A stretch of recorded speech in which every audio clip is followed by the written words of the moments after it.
Cang Panah, kita mulai dengan Assalamualaikum warahmatullahi wabarakatuh. Sahabat Cang Panah, video ini kita akan membahas bagaimana caranya membelah bekal pohon kelulut agar sarang kelulutnya tidak terganggu.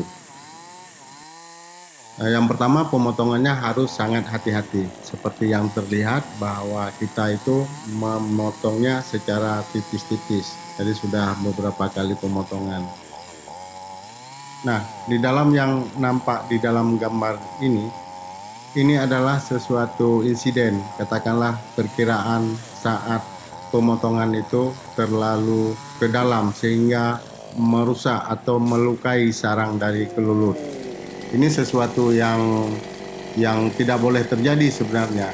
Namun ini tetap terjadi karena sulitnya kita memperkirakan seberapa dalam sarang kelulut di dalam bekal pohon yang ada nampak di dalam video ini.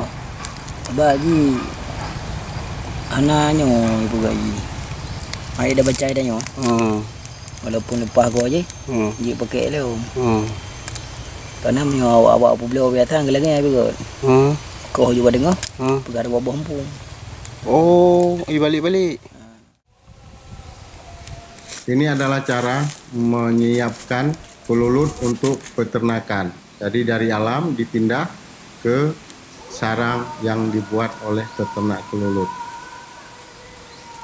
Ini adalah sebagai pancingan agar kelulut mau masuk dan naik ke atas sarang yang sudah dibuat. Terima kasih Cang Panah, demikianlah. Mungkin ada komentar, silakan tambah di bawah. Cang Panah diakhiri dengan Assalamualaikum warahmatullahi wabarakatuh.